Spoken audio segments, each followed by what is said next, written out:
English Leap Podcast. Learn easy English with Speak English Like a Pro. Hey, English learners. Welcome back to the English Leap Podcast, your cozy place to learn easy English through real-life conversations and real feelings at the same time. Hey, Mia. It feels good to be back. How are you doing today? I'm doing really well, Jason. Honestly, I've had one of those calm, peaceful mornings, Tea, a little music, no stress. That sounds perfect. I'm a little jealous, not gonna lie. My morning was the complete opposite. Busy, noisy, and I almost spilled my coffee twice. Oh no. Did you at least get to drink it? Barely. But you know what? I'm here now, and I'm excited. Talking to you always makes my day better. Aw, that's so nice. I feel the same way. And honestly, I think our listeners can feel that too. It's like we're all just having a relaxed conversation together. Exactly. That's what I love about this podcast. It doesn't feel like studying. It just feels natural. Yes, and speaking of natural, today's topic is something very real, something almost every English learner has experienced. Oh yes, definitely. And before I even explain it, I want everyone listening to think about their own experience. Now I'm curious. Go ahead. All right, you are in a conversation in English. Everything is going reasonably well. And then someone asks you a question, a simple question, something you absolutely know the answer to. And? And your brain just leaves. Leaves. Like it packed a small bag, said, "Good luck with all of this," and walked quietly out the back door. And you're standing there, smiling, looking completely calm on the outside, while internally there is just silence and mild panic. The words you need are somewhere. You know they exist. You have used them before. But in this specific moment, under this specific pressure, they are completely unreachable. Like your vocabulary is a library and someone turned off all the lights. The dark library. You know the books are there, you just cannot find anything. And the worst part, the truly painful part, is that in your native language, you could answer that question brilliantly, with humor and depth and confidence. But in English, in that moment, you say something like, "Yes, it is good. I think so." 3 words, when you had 3 paragraphs available in your native language. And you walk away feeling like English just made you 10 times less intelligent than you actually are. And here's what we want to say immediately, before anything else. That feeling is real, but the conclusion you draw from it is completely wrong. Your IQ did not drop. Your intelligence did not disappear. Something very specific happened in your brain.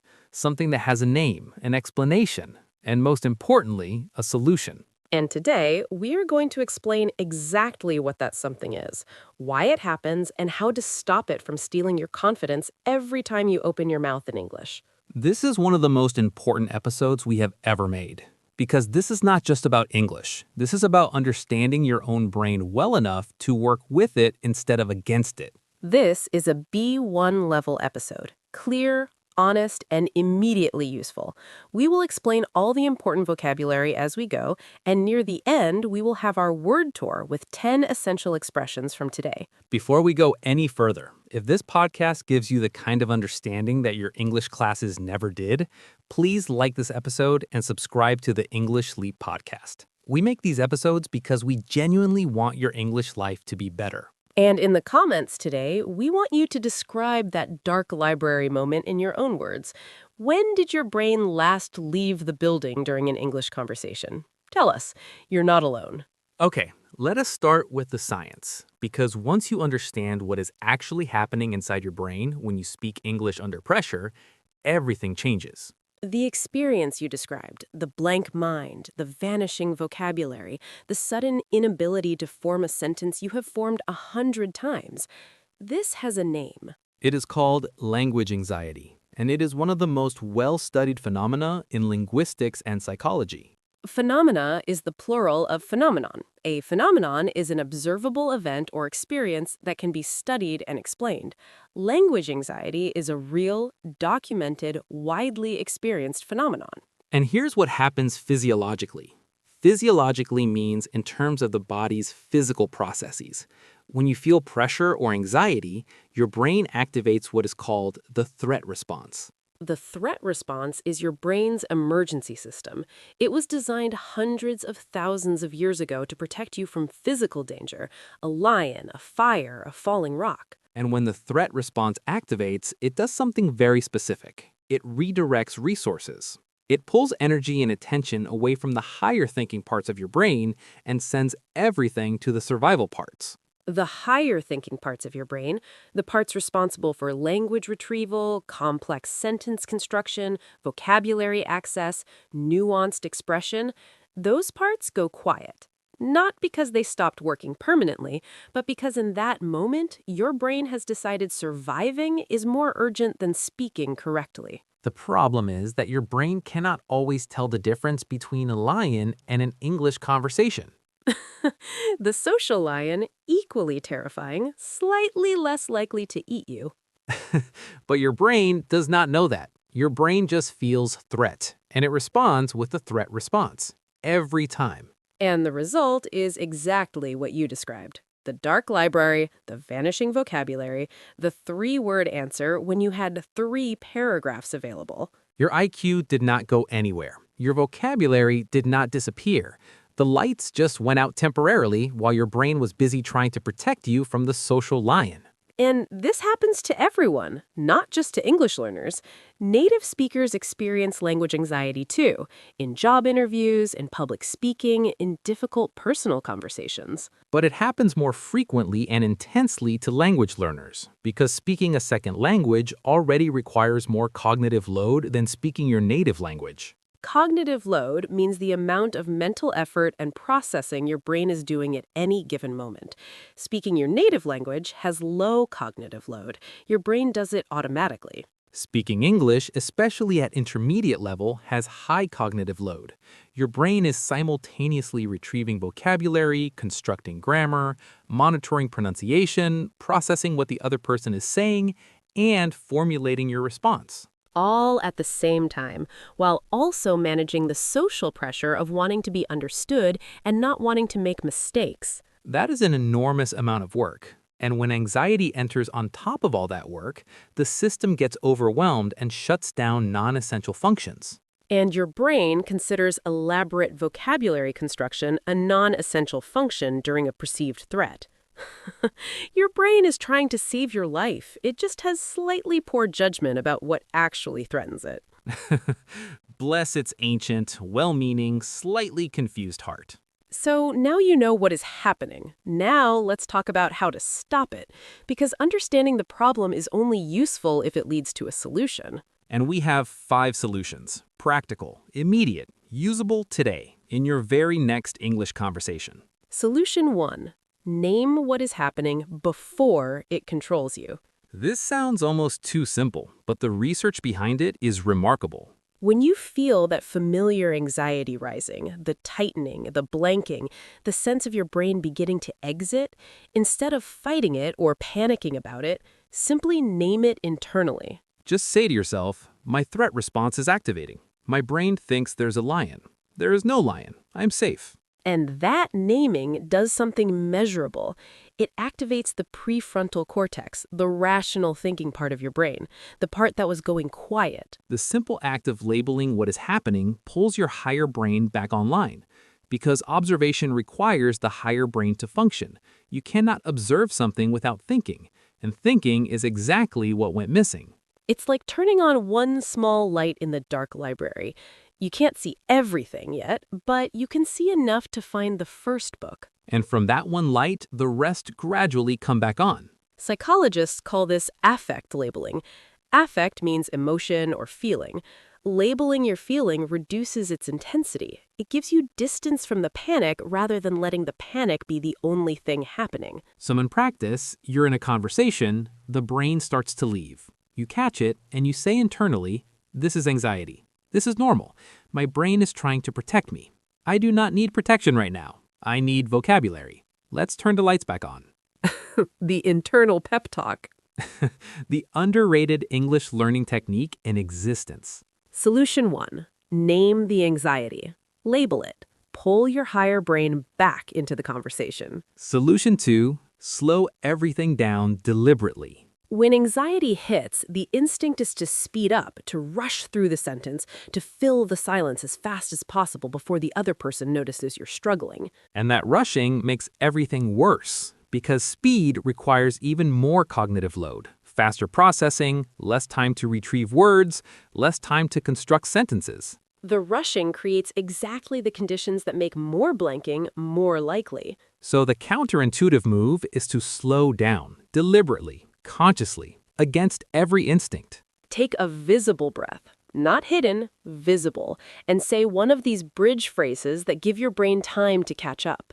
Bridge phrases are short, natural sentences that fill space while your brain retrieves what it needs. Native speakers use them constantly, and they sound completely natural rather than panicked. That is a really interesting question. Let me think about that for a second. Where do I start with this one? So, the way I see it is, and then pause. That is such a good point. I want to make sure I answer it properly. Every single one of those phrases does two things simultaneously. It buys your brain 3 to 5 seconds of retrieval time, and it signals to the listener that you are thoughtful rather than blank. Because a thoughtful pause after, let me think about that for a second, sounds like intelligence. The same pause without the bridge phrase sounds like confusion. Same silence, completely different impression. Just a bridge phrase changes everything. And here is something beautiful about slowing down. When you breathe and slow your pace, your threat response actually begins to de-escalate. Your nervous system reads the slowness as safety. Your body tells your brain, we are breathing, we are not running, there is no lion, we can think now. And the library lights come back on. Solution 2. Slow down deliberately. Use bridge phrases to buy time and sound thoughtful simultaneously. Solution 3. Stop trying to translate and start trying to approximate. This is the solution that I think produces the fastest visible improvement, and almost nobody talks about it. So, the dark library panic is worst when you're trying to find the exact English equivalent of what you want to say in your native language. You have a fully formed thought in your native language, and you're searching for the perfect English translation. And sometimes the perfect translation does not exist, or it requires vocabulary you haven't learned yet, and the search for the perfect word becomes a wall. You cannot go forward because the exact word is not available, and you cannot say nothing, so you freeze. But here's what fluent speakers do that most learners do not. They approximate. Approximate means to get close enough, near the target without being exact, good enough to communicate the meaning without needing the perfect word. If you do not know the word anxious, you can say nervous. If you do not know the word exhausted, you can say very, very tired. If you do not know the word frustrated, you can say it makes me feel not good inside. It makes me feel not good inside. Which is completely understandable, slightly funny, and absolutely communicates the meaning. And communication is the goal, not perfection, not the exact word, just the meaning crossing from your mind to theirs. And native speakers do this constantly. They forget a specific word and they describe it instead. What is that thing called? You know, the thing you use to open wine bottles. A corkscrew. Exactly. They described it. They arrived at the meaning without needing the word first. And your English is allowed to work the same way. Description instead of translation. Approximation instead of perfection. The moment you give yourself permission to approximate, the wall disappears, because there is always a way to describe something even when the exact word is missing. Solution 3. Approximate rather than translate. Describe what you mean when the exact word is missing. Good enough to communicate is genuinely good enough. Solution 4. Practice in conditions that simulate pressure before the real pressure arrives. This one is about preparation, and the specific kind of preparation that actually reduces anxiety rather than just increasing knowledge. Because most English learners prepare by studying. More vocabulary, more grammar, more listening comprehension. And those things are valuable, but they do not directly address the anxiety response. Because anxiety is not a knowledge problem, it's a nervous system problem, and nervous systems are trained by experience, not by information. You cannot think your way out of a nervous system response. You have to practice your way out of it. Which means the way to reduce English conversation anxiety is to have more English conversations, especially slightly uncomfortable ones. Not terrifying ones, slightly uncomfortable ones. There's an important difference. The sweet spot for anxiety reduction is what psychologists call tolerable discomfort, challenging enough to activate the anxiety response, safe enough that you can work through it and survive comfortably. Like training a muscle, you don't lift the heaviest weight on day one, you lift something slightly heavier than you are comfortable with, and each time you survive the discomfort, your nervous system recalibrates. It learns, oh, this wasn't actually dangerous. We survived this. We can handle this level of challenge.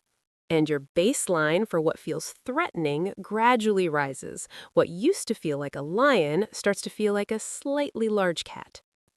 The de-escalating social lion.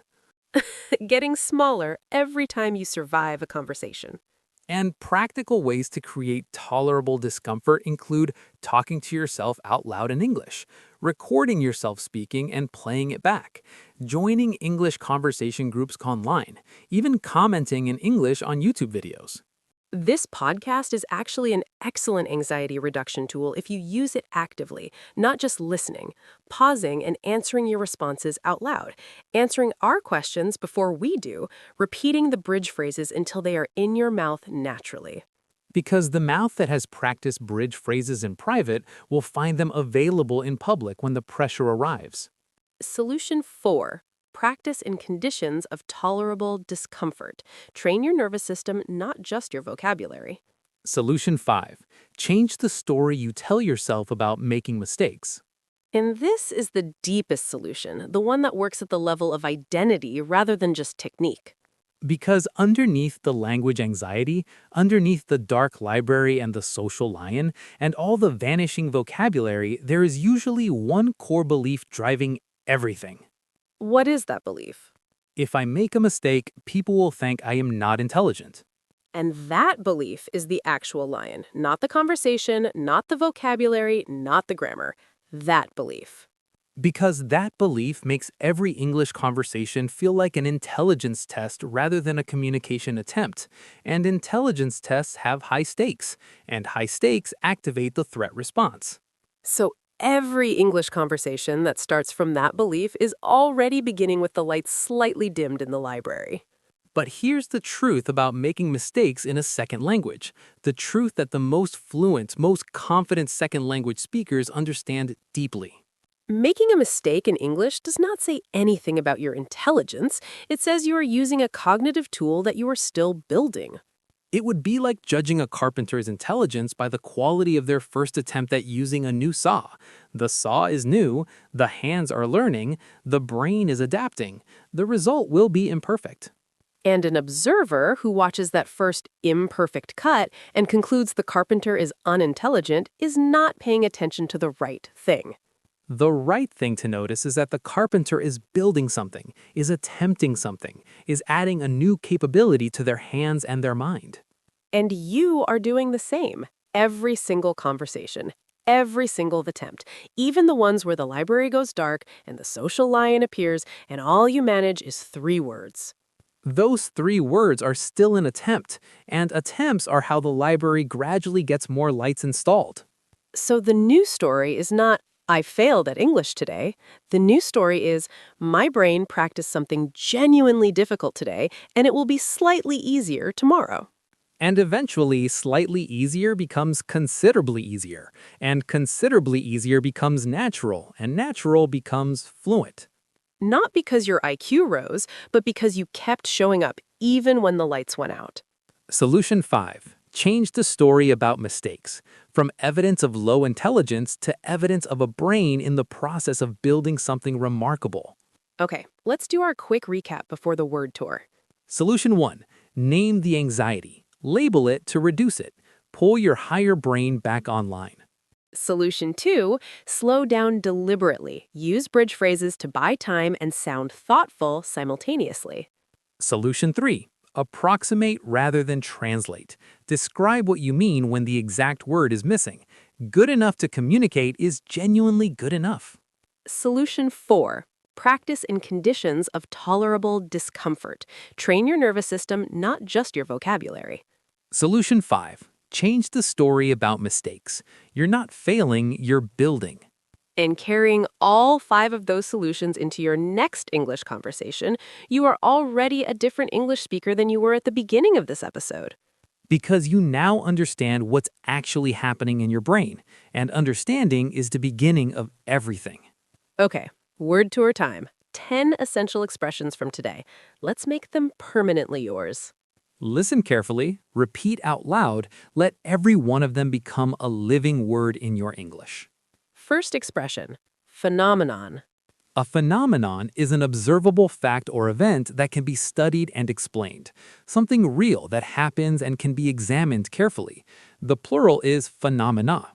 For example, language anxiety is a well-documented phenomenon. It has been studied for decades, and its causes and effects are clearly understood by researchers in linguistics and psychology. Or, the way children absorb language naturally is a fascinating phenomenon that scientists are still working to fully understand. Repeat, phenomenon. Phenomenon. Slowly, phenomenon. Next expression, threat response. The threat response is the brain's automatic emergency reaction to anything it perceives as dangerous. It redirects the body's resources towards survival and away from higher thinking functions. For example, the threat response was essential for human survival thousands of years ago. Today, it sometimes activates in social situations that are challenging rather than physically dangerous. Or, understanding that language anxiety triggers the threat response helps learners respond to the panic with knowledge rather than additional fear. Repeat, threat response. Threat response. Take your time, threat response. Next expression, cognitive load. Cognitive load is the total amount of mental effort and processing that your brain is performing at any given moment. High cognitive load means your brain is working very hard. Low cognitive load means it is operating easily and automatically. For example, speaking a second language carries a much higher cognitive load than speaking your native language because nothing is yet automatic. Everything requires conscious effort. Or, reducing cognitive load in English conversations can be achieved by making certain phrases so automatic that they no longer require thinking. Repeat, cognitive load. Cognitive load. Slowly, cognitive load. Next expression, retrieve. To retrieve something means to find it and bring it back from where it is stored. In the context of language, retrieval means accessing a word or phrase from your memory and bringing it to the surface where it can be used. For example, under pressure, the brain's ability to retrieve vocabulary is temporarily reduced. The information is still stored, it simply becomes harder to access. Or, regular practice improves retrieval speed dramatically. The more you use a word, the faster and more reliably your brain can find it when you need it. Repeat, retrieve. Retrieve. Take your time, retrieve. Next expression, approximate. To approximate means to get close to a target without being exact, near enough to communicate the meaning without requiring the perfect word or phrase. For example, when she could not remember the exact word, she approximated by describing the concept instead. Her listener understood perfectly. Meaning was communicated without the specific vocabulary. Or, the ability to approximate confidently is one of the most practical fluency skills an English learner can develop. It removes the wall of the missing word completely. Repeat, approximate. Approximate. Slowly, approximate. Next expression, de-escalate. To de-escalate means to reduce the intensity of something, to bring something that was rising back down to a calmer level. In the context of anxiety, it means calming the threat response and returning to normal thinking. For example, slow, deliberate breathing is one of the most effective ways to de-escalate the anxiety response. The nervous system reads the slower pace as a signal that the threat has passed. Or, naming an emotion de-escalates it. The act of labeling what you feel reduces its intensity and gives you distance from it. Repeat, De-escalate. De-escalate. Take your time. De-escalate. Next expression, tolerable discomfort. Tolerable discomfort is a level of challenge or difficulty that is uncomfortable but manageable, enough to push your growth without overwhelming your system, the sweet spot between too easy and too hard. For example, the most effective English practice happens in the zone of tolerable discomfort, challenging enough to require real effort, safe enough that you survive and learn from the experience. Or, avoiding discomfort entirely prevents growth, but too much discomfort shuts the system down. Finding the tolerable middle is the art of effective practice. Repeat, tolerable discomfort. Tolerable discomfort. Slowly, tolerable discomfort. Next expression, recalibrate. To recalibrate means to adjust and reset to a new standard. When your nervous system recalibrates after a successful, challenging conversation, it updates its threat assessment. What felt dangerous now feels manageable. For example, every time she survived an uncomfortable English conversation, her nervous system recalibrated. The challenge gradually felt smaller because her baseline for safety had shifted upward. Or, growth requires recalibration. Your brain needs repeated evidence that a previously feared situation is actually survivable before it stops treating it as a threat. Repeat, recalibrate. Recalibrate. Take your time, recalibrate. Next expression, bridge phrase. A bridge phrase is a short, natural sentence used to fill conversation space while your brain retrieves what it needs. It buys thinking time while sounding thoughtful rather than blank. For example, that is a really interesting question. Let me think about that for a second. Is a perfect bridge phrase. It signals genuine engagement while giving the brain 5 seconds to find the right words. Or, practicing bridge phrases until they become completely automatic means they will be available exactly when you need them most, under pressure. In the dark library, when the lights have just gone out. Repeat, bridge phrase. Bridge phrase. Slowly, bridge phrase. And our last expression today, affect labeling. Affect labeling is the psychological technique of naming your emotions out loud or internally in order to reduce their intensity. Affect means emotion. Labeling means giving it a name. The naming activates rational thinking and reduces the power of the feeling. For example, research shows that affect labeling reduces activity in the amygdala, which is the brain's alarm system. Simply saying, "I feel anxious right now," is enough to begin calming the very response you are naming.